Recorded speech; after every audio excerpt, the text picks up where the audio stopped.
We've been talking about the U.S. Supreme Court, and tomorrow they will be hearing a potentially landmark case involving parents in Montgomery County, Maryland, and their fight for parental rights and religious freedom, the ability to protect their children from materials they deem to be objectionable and contrary to their biblical faith.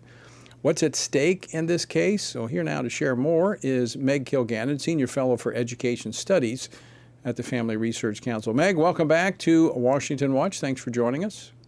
Thanks for having me, Tony.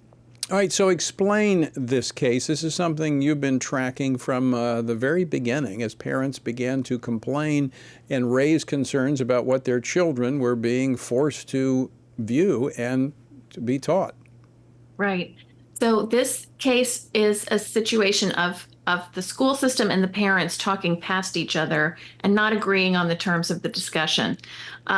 It's called Mahmoud v. Taylor, and the parents in Montgomery County found out that their young children in elementary school and preschool were being read sexually explicit or books with sexual content in class time for, let's say, math or science or English, not as a separate sex education lesson from which they have the right to opt out. But this material was being incorporated into the curriculum of any particular lesson because it was considered a diversity, equity, and inclusion lesson. And DEI was being woven throughout the curriculum at the school. And so this is an issue of the school not believing this is sex education, and the parents saying, but you're talking about sex to my children. It is sex education. And I don't want you to talk to my children about that. That's my job, and I will do it. So we're very happy that the Supreme Court has taken this case. And I think it's because they want to make I hope and pray it's because they want to make a declaration about parental rights in regard to this matter. What we've seen the left do on this front is that, it used to be you'd have one section of instruction that would be dealing with these matters. And so you could just say, all right, I don't want my kid in that. And you could try to pull your kid out. Now, right. This has long been a debate that I've been involved in, I think you've been involved in as well, that parents should have to opt their kids in, not opt them out, yes, because it puts the absolutely. onus on the school.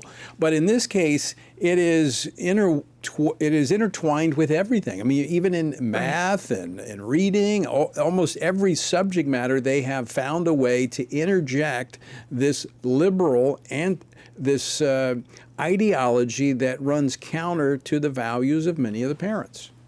Right. And, when your children are going to be presented with material of a reproductive nature in school, even if you do want your child to stay in that lesson, you at least know that on this day, my child is going to talk about this topic at school. And as a parent, you can go back and you can overlay your values over that if you know that it's happening.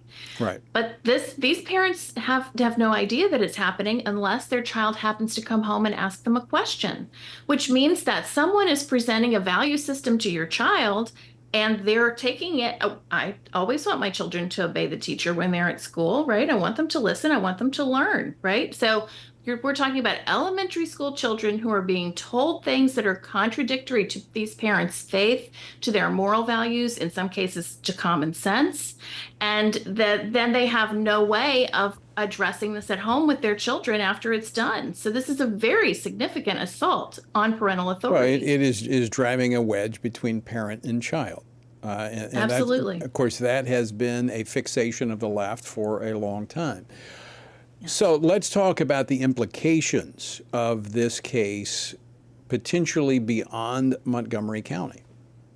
Right. Well, this case has revolved around the fact that Montgomery County does have a sex education program and that program can be opted out of.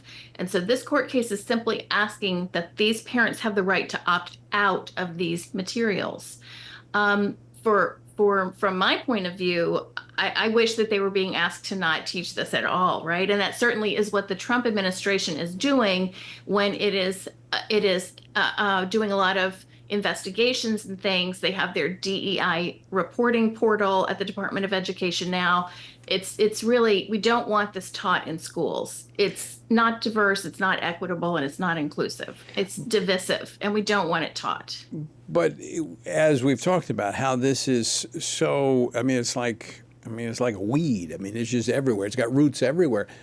How can they opt out if this is in, their word problems in math include Right. controversial concepts. So, this would cause them to have to rework their curriculum and shrink this presentation of human sexuality and all these other ideas that they're pushing into one session or one section of training, would it not? Right. Well, that's what I hope. I think that's the goal, is to at least have the school system, who is now before the Supreme Court of the United States as regards to this matter, understand that this is not something that a whole lot of parents in Montgomery County want. And it's a wealthier county in Maryland. It's a suburb of Washington, D.C. It has some very successful schools in the school system, but I'm not sure that their test scores and their achievements in basic reading and math for certain populations indicate that they have time to take off to do other topics, right? Across the country, we're seeing the need to get back to basics and just stick to the reading, the writing, and the arithmetic, and let the parents handle the rest. Meg Kilgannon, final question for you on this.